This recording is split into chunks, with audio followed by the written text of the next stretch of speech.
Hi friends, భారతీయ సంస్కృతిలో మహిళలు పొగ తాగడాన్ని ఓ పెద్ద బూతుగా చూస్తారు. కానీ కాలం మారింది, సమాజం మారుతుంది. ఒకప్పుడు పొగ తాగడం గౌరవనీయమైన కుటుంబాల్లో పెద్ద తప్పుగా భావించేవారు. కానీ ఇప్పుడు నగరాల్లో, క్యాఫేలలో, పార్టీల్లో, ఆఫీసుల వెలుపల ఇది సర్వసాధారణమైన విషయంగా మారింది. ఒకప్పుడు సిగరెట్ తాగడం పురుషాధిక్యానికి గుర్తు, కానీ ఇప్పుడు ఇది సమానత్వానికి, స్వేచ్ఛకు సంకేతంగా మారింది. నేటి సమాజంలో పురుషులు, స్త్రీలు, పిల్లలు అనే తేడా లేకుండా ప్రతి ఒక్కరూ ధూమపానానికి బానిసలవుతున్నారు. అయితే భారతదేశంలో పురుషుల కంటే మహిళల్లో పొగ తాగడం పెరుగుతున్నట్లు తాజా అధ్యయనాలు చెబుతున్నాయి. అసలు ఈ మార్పుకు కారణమేమిటి? గతంలో పొగ తాగడం ఒక నేరం అనుకునే సమాజంలో ఇప్పుడు మహిళలు ఓపెన్గా ధూమపానం చేయడానికి సిద్ధమవ్వడం వెనుక ఉన్న అసలు కథ ఏమిటి? అసలు భారతీయ మహిళల్లో పొగ తాగడం ఈ స్థాయికి ఎలా చేరుకుంది? ఈ ధోరణి వెనుక ఉన్న అసలు కారణాలేంటి? ఇది ఫ్యాషన్ ట్రెండ్, పని ఒత్తిడి ప్రభావమా, లేక అంతర్జాతీయ కంపెనీల వ్యాపార ప్రణాళిక? ఈ వీడియోలో మనం ఈ చీకటి నిజాలను స్పష్టంగా అర్థం చేసుకునే ప్రయత్నం చేద్దాం. వీడియోను చివరి వరకు చూడండి. భారతదేశం దాని సాంప్రదాయాలు, సంస్కృతి, ఆచారాలకు ప్రతీకైన దేశం. ఇక్కడ ధూమపానం అనేది దశాబ్దాలుగా పురుషులకే పరిమితై ఉన్న ఒక అలవాటు. రాజవంశాలలోనూ రాజులు, ఋషులు హుక్కా లేదా ఇతర పొగాకు పదార్థాలను వినియోగించేవారు. కానీ మహిళలకు ఇందులో ఎంట్రీ లేదు. ఆ సమయంలో పొగ తాగడం కేవలం పురుషుల హక్కుగా, అధికారంగా మాత్రమే భావించేవారు. అయితే కాలక్రమేణా మార్పులు వచ్చాయి. బ్రిటిష్ కాలంలో పోర్షన్ సిస్టమ్ అనగా ఆడవాళ్లను బయటకు రాకుండా ఇళ్లకే పరిమితం చేసే సాంప్రదాయం. ఈ కారణంగా మహిళలు పొగ తాగడానికి అవకాశం లేకపోయింది. కానీ అదే సమయంలో కొన్ని రాజవంశీయుల మహిళలు రహస్యంగా ధూమపానం చేసేవారు. ఇది ఉన్నంత వర్గానికి పరిమితమైన చర్యగా ఉండేది. కానీ భారతదేశానికి స్వాతంత్రం వచ్చిన తరువాత మహిళలకు ధూమపానం అంటే ఏంటో తెలిసింది. ఆ సమయంలో మహిళలు విద్యను, ఉద్యోగాలను ఎంచుకుంటూ పురుషులతో సమానంగా ఎదిగే ప్రయత్నం చేశారు. కానీ ఇప్పటికీ పొగ తాగడం మాత్రం ఎక్కువగా పురుషులకే పరిమితమైంది. ఆ కాలంలో బాలీవుడ్ సినిమాల్లో హీరోలు సిగరెట్ తాగడం పురుషాధిక్యానికి సంకేతంగా చూపించేవారు. కానీ మహిళలు తాగితే వాళ్లను క్యారెక్టర్ లేని మహిళ అని చూపించేవారు. అంటే కాలంలో సిగరెట్ తాగడం అంటే ఒక బలమైన వ్యక్తిత్వానికి సంకేతం. కానీ అది మహిళలకి వర్తించదు. అయితే కాలక్రమేణా 1990లో గ్లోబలైజేషన్ వచ్చాక భారతదేశానికి పాశ్చాత్య సంస్కృతుల ప్రభావం ఎక్కువైంది. అనేక అంతర్జాతీయ బ్రాండ్లు, కంపెనీలు మన మార్కెట్లు ప్రవేశించాయి. ఆఫీసుల్లో మహిళల సంఖ్య పెరిగింది. జీవనశైలిలో మార్పులు వచ్చాయి. కానీ ఇదే సమయంలో కొంతమంది మహిళలు పొగ తాగడాన్ని లైఫ్ స్టైల్ స్టేట్మెంట్ గా భావించడం ప్రారంభించారు. కొన్ని అంతర్జాతీయ పొగాకు కంపెనీలు ఉమెన్ ఎంపవర్మెంట్ అనే ట్యాగ్ తో మహిళలకు ప్రత్యేకంగా మార్కెటింగ్ చేయడం మొదలుపెట్టాయి. స్లిమ్ సిగరెట్లు, ఫ్లేవర్డ్ సిగరెట్లు ఇవన్నీ మహిళలను ఆకర్షించేందుకు రూపొందించబడ్డాయి. అయితే ప్రస్తుతం పొగ తాగడం కేవలం పురుషులకు మాత్రమే పరిమితం కాలేదు. ప్రత్యేకంగా ముంబై, ఢిల్లీ, బెంగళూరు, హైదరాబాద్ వంటి నగరాల్లో మహిళలు సిగరెట్లు తాగడం సర్వసాధారణంగా మారింది. ముఖ్యంగా కార్పొరేట్ రంగంలో పనిచేసే మహిళలు, కాలేజీ విద్యార్థినులు ఎక్కువగా దీని ప్రభావంలోకి వస్తున్నారు. అలాగే గ్రామీణ ప్రాంతాల్లో కూడా ఈ ప్రభావం కనిపిస్తోంది. పొగ తాగడం గుట్టుగా ఉండాల్సిన అవసరం లేదని భావిస్తూ గ్రామీణ మహిళలు కూడా బీడీలు, సిగరెట్లు తాగడం ప్రారంభిస్తున్నారు. కానీ ప్రపంచ ఆరోగ్య సంస్థ WHO నివేదికల ప్రకారం భారతదేశంలో 15 ఏళ్లు పైబడిన మహిళల్లో పొగ తాగించే వారి సంఖ్య గత 15 సంవత్సరాల్లో రెట్టింపు అయిందట. మరో అధ్యయనం ప్రకారం పట్టణ ప్రాంతాల్లో ఉన్న యువతుల్లో 30% మంది కనీసం ఒకసారి పొగ తాగడానికి ప్రయత్నించారని తేలింది.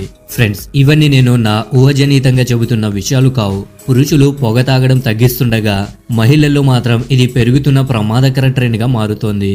ఇది నిజంగా మహిళల స్వేచ్ఛనా, లేకపోతే అంతర్జాతీయ పొగాకు కంపెనీల వ్యాపార ప్రణాళికనా అనే దాని గురించి మాట్లాడుకుంటే, కొన్ని పొగాకు బ్రాండ్లు మహిళలను టార్గెట్ చేస్తూ స్పెషల్ ఫ్లేవర్డ్ సిగరెట్లు విడుదల చేస్తున్నాయి. అవి ఆరోగ్యానికి ఏ మాత్రం హానికరం కాదని భ్రమ కలిగించేలా ప్రకటనలు పెడుతున్నారు. అసలు మహిళలను టార్గెట్ చేసే ఈ వ్యాపార ప్రణాళికల వెనుక ఉన్న నిజం ఏమిటి? పురుషుల కోసం కఠినమైన స్ట్రాంగ్ సిగరెట్లు, కానీ మహిళల కోసం స్లిమ్ లైట్ సిగరెట్లు. నిజంగా ఇవి హానికరం కాదు అని చెప్పడం ఎంతవరకు నిజం? ఒకప్పుడు ఒక మహిళ పొగ తాగితే అది పెద్ద నేరంగా భావించేవారు. కానీ ఇప్పుడు ఇది జస్ట్ నార్మల్ అనుకుంటున్నారు. అయితే సమాజం దీనిని అంగీకరించిన ఆరోగ్యపరంగా ఇది ముమ్మాటికి మంచిది కాదు. అయితే పొగ తాగడం పెరగడానికి అసలు కారణాలు ఏంటి? పొగ తాగడం వెనుక రాజకీయ వ్యాపార ఒత్తిడిలు ఎంతవరకు ఉన్నాయో ఇప్పుడు మాట్లాడుకుందాం. నిజం చెప్పాలంటే ధూమపానం వ్యక్తిగత అలవాటు కాదు. పొగాకు పరిశ్రమకు ఇది బిలియన్ల డాలర్ల వ్యాపారం.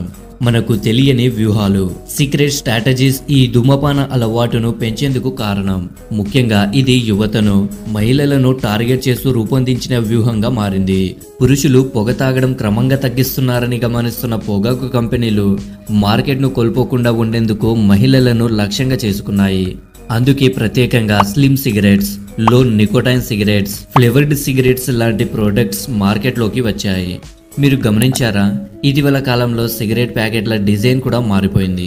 సిగరెట్ ప్యాకింగ్ ను సాఫ్ట్ కలర్స్, స్లిమ్ డిజైన్, ఆకర్షణీయమైన లుక్స్ తో రూపొందిస్తున్నారు. ముఖ్యంగా ఇది మహిళలను ఆకర్షించే స్ట్రాటజీ. మనకు తెలియకుండానే సినిమా, సోషల్ మీడియా ద్వారా పొగ తాగడాన్ని నెమ్మదిగా నార్మల్ చేస్తున్నారు. కొన్నేళ్ల క్రితం ఒక హీరోయిన్ సిగరెట్ తాగితే అది నెగిటివ్ క్యారెక్టర్ అన్న ఫీల్ ఉండేది. కానీ ఇప్పుడు బాలీవుడ్, టాలీవుడ్, హాలీవుడ్ ఏ ఇండస్ట్రీ చూసినా పొగ తాగడం స్టైల్, కూల్ అనే భావనను అందించేందుకు ప్రయత్నిస్తున్నారు. బాలీవుడ్ సినిమాల్లో దీన్ని ఉమెన్ ఎంపవర్మెంట్ గా కూడా చూపిస్తున్నారు.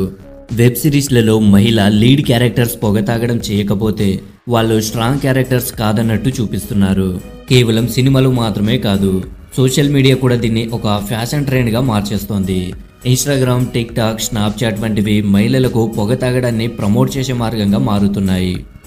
స్మోకింగ్ గర్ల్, గర్ల్ బాస్ లాంటి హ్యాష్ ట్యాగ్స్ ఉపయోగించి సిగరెట్ తాగడం ఓ స్టైల్ సింబల్ గా చూపిస్తున్నారు. కొన్ని కంపెనీలు సిగరెట్ గా ఇన్ఫ్లుయెన్సర్స్ ను ఉపయోగించి ఈ ధోరణిని ప్రమోట్ చేస్తున్నాయి. ఒకప్పుడు ఒక యువతి పొగ తాగితే అది పెద్ద నేరంగా భావించేవారు. కానీ ఇప్పుడు సోషల్ మీడియా ద్వారా ఇది కేవలం ఒక స్టైల్ స్టేట్మెంట్ అనే భావన ప్రచారం చేయబడుతోంది. పొగాకు ఆరోగ్యానికి హానికరం అని అందరికీ తెలుసు. అయినా దీనిని పూర్తిగా నిషేధం ఎందుకు చేయకపోతున్నారు అన్నది అందరిలో ఉద్భవించే అతిపెద్ద ప్రశ్న. అయితే దీనికి simple and straight forward answer రాజకీయ ఒత్తిడిలు. భారతదేశంలో పొగాకు పరిశ్రమ ఒక బిలియన్ డాలర్ల మార్కెట్. అనేక కంపెనీలు ప్రభుత్వానికి పన్నుల రూపంలో వేల కోట్ల ఆదాయం తెస్తాయి. అందుకే పొగ తాగడంపై పూర్తి నిషేధం విధించడానికి చాలా దేశాలు సంకోచిస్తున్నాయి. అంతేకాదు, పొగాకు పరిశ్రమ నుంచి రాజకీయ పార్టీలకు భారీగా డొనేషన్లు వెళ్తాయి. అందుకే పొగ తాగడాన్ని ప్రోత్సహించే ప్రకటనలపై కఠిన చర్యలు తీసుకోకుండా నిర్లక్ష్యం చేస్తారు. తర్వాతి ముఖ్యమైన అంశం మార్కెటింగ్ వ్యూహం. పొగ తాగడం పెరగడానికి కారణాల్లో ఇది ఒకటి. గతంలో సిగరెట్ షాపులు ఎక్కువగా పబ్బుల దగ్గర, పురుషులు ఎక్కువగా వచ్చే ప్రదేశాల్లో ఉండేవి. కానీ ఇప్పుడు ఇవి కాలేజీల దగ్గర, కాఫీ షాపుల వద్ద, ఫ్యాషన్ స్టోర్ల వద్ద కూడా కనిపిస్తున్నాయి. కొన్ని సర్వేల్లో అమ్మాయిలు ఎక్కువగా తేలికపాటి సిగరెట్లు, ఫ్లేవర్డ్ సిగరెట్లు కొనుగోలు చేస్తున్నారని తేలింది. ఈ బ్రాండ్లను ప్రత్యేకంగా మహిళలను టార్గెట్ చేస్తూ మార్కెట్లోకి తెస్తున్నారు. ఇటీవల గ్లోబల్ టొబాకో సర్వే GATS ప్రకారం భారతదేశంలో మహిళల్లో ఊపిరితిత్తుల వ్యాధులు, గర్భిణీ మహిళ ఆరోగ్య సమస్యలు గణనీయంగా పెరిగాయట. ఇంతకుముందు పురుషుల్లోనే ఎక్కువగా ఊపిరితిత్తుల క్యాన్సర్, గుండె సంబంధిత వ్యాధులు ఎక్కువగా ఉండేవి. కానీ ఇప్పుడు మహిళల్లో కూడా ఈ వ్యాధుల సంఖ్య పెరుగుతోంది. పొగ తాగడం ఒక వ్యక్తిగత నిర్ణయం అనే భావన నిజమే, కానీ ఇది సమాజం మొత్తాన్ని ప్రభావితం చేసే విషయం. ఈ అలవాటు కేవలం ఆరోగ్య సమస్యలతోనే కాకుండా కుటుంబ ఆర్థిక పరిస్థితులపై కూడా తీవ్రమైన ప్రభావాన్ని చూపిస్తోంది.